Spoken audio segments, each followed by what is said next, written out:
It's my pleasure to welcome Tyrone Pillay. He is bronze medalist from the F42 Shot put class at the Rio Paralympic Games, African champion too in the shot put. It's my pleasure to chat to you, Tyrone. Thank you so much for your time. Can you believe that we're finally going to have an Olympic Games and we're going to have a Paralympic Games after what has been a very disruptive year? Firstly, thanks. I really appreciate you having me.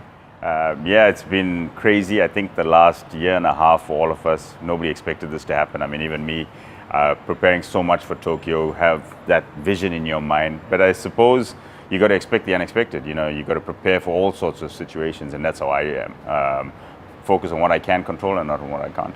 Tell me, does it help having been to a Paralympics before going into one which is going to be very unique in itself?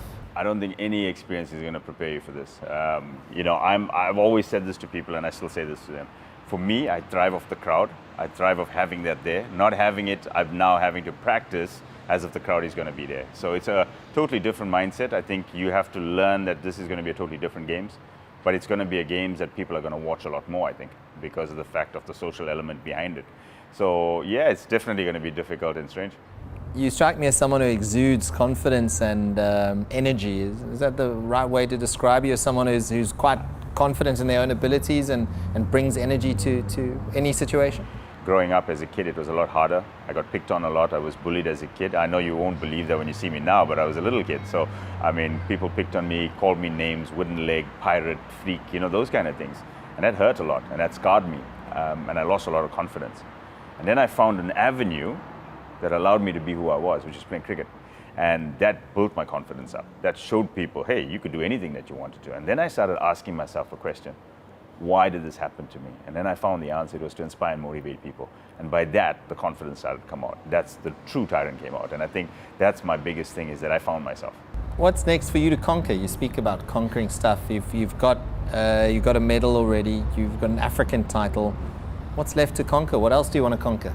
You know, when I set out to do this, it was never about the medals, it was never about the records, any of that stuff. It was to be the best that I can be and wear green and gold. And that's all that ever mattered to me. Even up till now, if I go to compete, that's it. So as far as accolades going forward, I want to contribute to something greater. I want to make sport fair for everyone as far as Paralympics is concerned. I want people to see us on a level playing field. Regardless of what has happened or transpired, Oscar Pistorius almost set the benchmark for disabled athletes to compete with able-bodied athletes. And we're seeing today that a lot of disabled athletes aren't getting the same sort of recognition. Is that something that can certainly be addressed in the coming months and in the future? I think there's two things. I mean, great on Oscar for what he did. I think he was a phenomenal athlete who went out there and broke boundaries, without a doubt. Not all of us can be Oscar. For example, as a shot putter, it's impossible for me to compete against the able-bodied guys. I have to say that at the outset. It's not that I'm less of an athlete. And I think sometimes we now get compared to that level. Yes, within reason, certain athletes can and certain athletes can't. So I think for me, people need to look at both things in context. And as far as where we're going, I think the Paralympics has a place for it to inspire and motivate people to something greater, but we also have a place to become professional as well.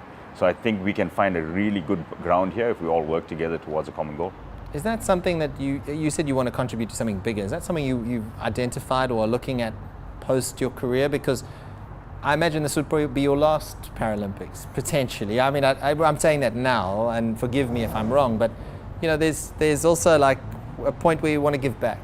100%. I mean, I played with the idea of retiring before Tokyo. Now I'm playing with the idea of not retiring because I really don't want to go out this way. I want to go out in a blaze of glory. For me, competing in front of 60, 70,000 people is what you want. That's what we play for every single day, you know, that kind of a thing. So whether I retire is another thing, but definitely creating a legacy. It's something that I'm proud of saying. I would love to be a part of that. Very close relations with the Paralympic organization, so maybe somehow I can get involved and help in some way of us building something greater together. Tyrone, why shot put? Well, I mean, you're speaking about bowling 135 clicks and 100 meters, and why shot put? So as a kid, I was obsessed with the world's strongest man. It's something that I always took to see these guys doing these crazy things, right? And I always said one day I'd like to be this guy. I was 70 kilos. I was never a really big kid. So for me, it was amazing to see these guys.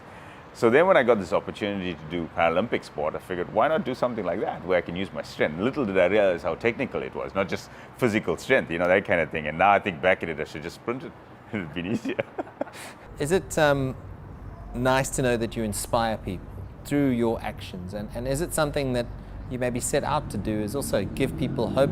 Because there is a lot of people who don't have a lot of hope and are in similar positions, and I mean abled and disabled. Is that something that you think about?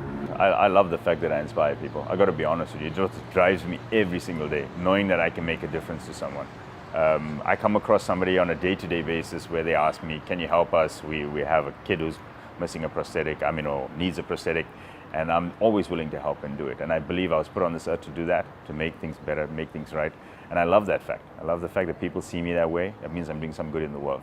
What is your advice to someone who wants to follow in your footsteps, who wants to, regardless of their background, their ability, what's your advice to them? I look at myself, I was 3 years old once, sitting in my room, imagining one day I'll be at the Olympics running the relay. 33 years later, I got to the podium of the Paralympic Games. So for me, it's never too late. If you want to do something, you work hard towards it and you'll get it. Tyrone, you've been a star. Thank you so much. We wish you all the best in Tokyo, and who knows, maybe we'll see you in Paris too. Thanks a lot, man. Appreciate it.